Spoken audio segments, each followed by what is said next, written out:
Christmas used to be illegal until 1836 because people were aware of its pagan and satanic roots. Messiah was not born on Christmas. We stumble if we don't know the scripture.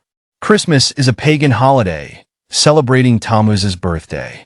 Tammuz, the Mesopotamian deity, is said to have been born on the winter solstice, which is December 25th.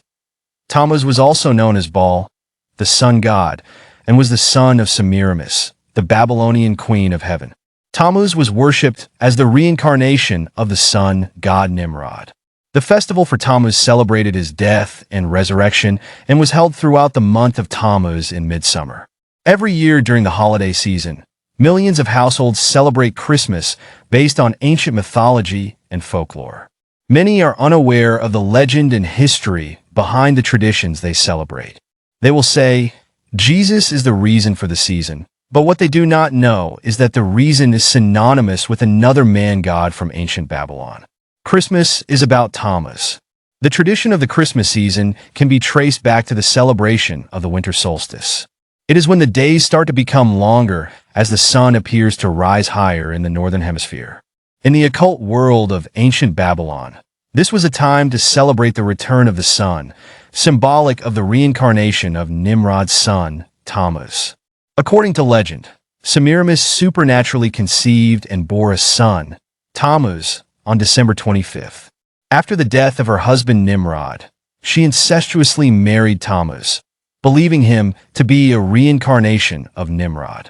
Semiramis created the Babylonian doctrine of Nimrod, deifying him as a spirit being and claiming that an evergreen tree sprang forth overnight from a dead tree stump, symbolizing the springing forth of his spirit bringing new life.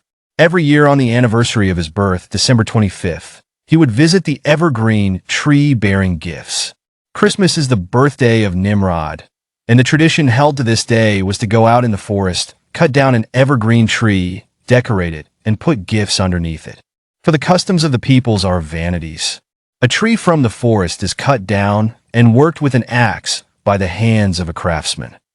Jeremiah 10 verse 3. For the practices of the peoples are worthless. They cut a tree out of the forest, and a craftsman shapes it with his chisel.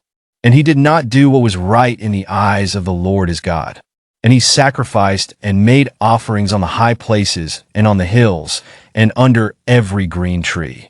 6, 2-4.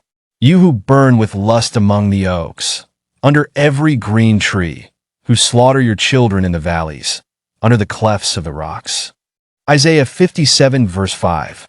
Here are a few more Bible references pertaining to the idolatry of evergreen trees that God deems to be an abomination. Read the surrounding verses to grasp his response to his people inquiring about and practicing pagan traditions.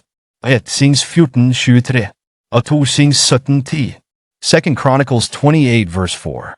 Deuteronomy 12 verse 2. Jeremiah 2:20, 3:6, 3:13, 17:2. Ezekiel godzina 6:13, godzina 20:28, godzina 20:47. Many fail to understand that worshiping God through pagan traditions is in vain. Many who direct their worship to God in this way are ignorant of the origins, traditions, and practices of Christmas, among others that have been passed down from generation to generation. A Yule log is often burned on Christmas Eve as families gather around the warmth of its fire. Before going to bed, they let the log embers die. In the morning, with excitement and anticipation, the kids jump out of their beds to see a decorated evergreen tree surrounded with gifts in their living rooms. Many are ignorant of the meaning of the Yule log they burned the night before, which represents the death of Nimrod, and the Christmas tree that symbolizes his rebirth incarnated through his son, Tammuz. You shall not worship the Lord your God in that way. Deuteronomy 12 verse 4. You must not worship the Lord your God the way the other nations worship their gods, for they perform for their gods every detestable act that the Lord hates. Deuteronomy 12 verse 31. It's time to wake up, people.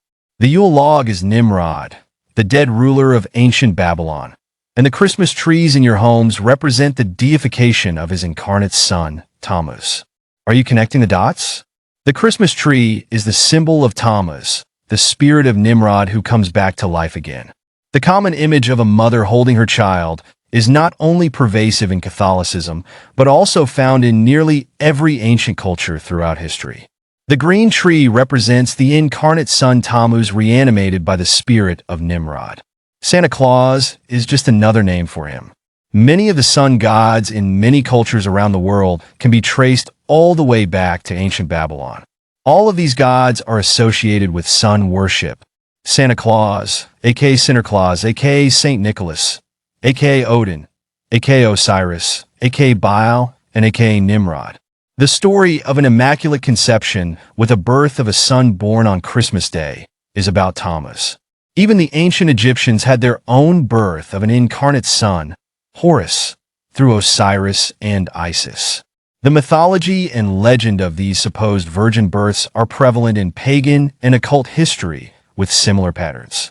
The word Christmas is about the virgin birth of a Roman Catholic sun god, Tammuz, who is the deified son of Nimrod. The lie perpetuated by Christians. During the Christmas season, many invite people to their religious services. They zealously proclaim, Jesus is the reason for the season. But in reality, they are worshiping Tammuz by mimicking what the pagans have been doing throughout history. Tammuz is also called Jesus, who comes in the spirit of Christmas. There should be no positive spiritual significance in celebrating Christmas as a means of worshiping God.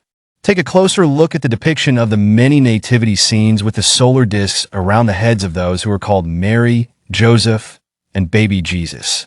These are the rays of the sun that are symbolic of sun god worship, illuminating others around them. These depictions can similarly be traced all the way back to Semiramis, Nimrod, and Tammuz of ancient Babylon. For those wanting to dig deeper on this subject, this is just the tip of the iceberg.